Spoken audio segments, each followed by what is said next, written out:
ក្រសួងពាណិជ្ជកម្មកម្ពុជានៅថ្ងៃទី12ខែមីនាឆ្នាំ2026បានប្រកាសថាការរះសាំង2000កន្លែងនៅទូទាំងប្រទេសក្នុងចំណោមស្ថានីយ៍ប្រេងឥន្ធនៈសរុប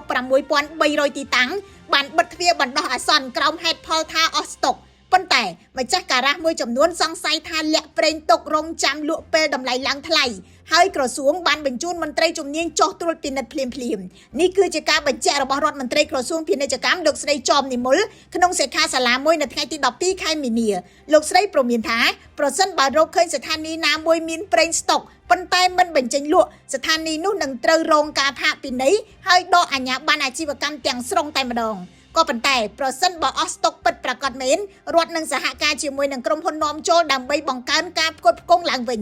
ស្ថានភាពបិទការ៉ាសាំងត្រូវបានរាយការណ៍នៅខេត្តជាច្រើនស្ទើរពេញមួយសប្តាហ៍ទៅហើយនៅខេត្តបន្ទាយមានជ័យប្រហែល 30% នៃការ៉ាសាំង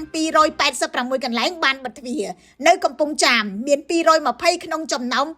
385ការ៉ាសបានផ្អាកលក់ខេត្តកណ្ដាលមាន21ស្ថានីយ៍ក្នុងចំណោម250បានបិទទ្វារចំណែកខេត្តសៀមរាបប្រហែល 10% នៃស្ថានីយ៍ជាង400បានផ្អាកលក់បណ្ដោះអាសន្ននេះបើយោងទៅតាមទិន្នន័យដែល News Today ទទួលបានពីមន្ទីរពាណិជ្ជកម្មនៃខេត្តនីមួយៗ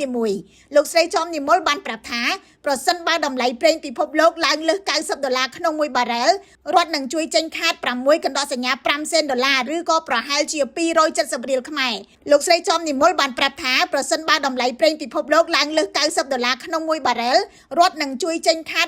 6.5សេនដុល្លារឬក៏ប្រហែល270រៀលក្នុង1លីត្រខណៈដែលក្រុមហ៊ុននាំចូលនឹងចូលរួមខាត1សេនដុល្លារក្នុង1លីត្រនៅពេលនេះតម្លៃសាំងធម្មតានៅកម្ពុជាបានឡើងដល់5200រៀលក្នុង1លីត្រនិងម៉ាស៊ូត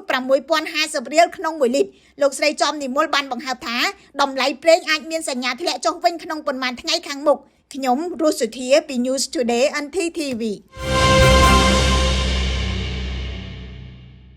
អង្គរ Sprayer ម៉ាស៊ីនបាញ់ថ្នាំស្វ័យប្រវត្តិស្នាដៃកូនខ្មែរបង្កើតឡើងដោយក្រុមហ៊ុនអង្គរ Green និងទទួលផលិតគ្រឿងចក្រកសិកម្មផ្សេងៗទៀតអង្គរ Green រួមគ្នាអភិវឌ្ឍនិងធ្វើទំនើបកម្មកសិកម្ម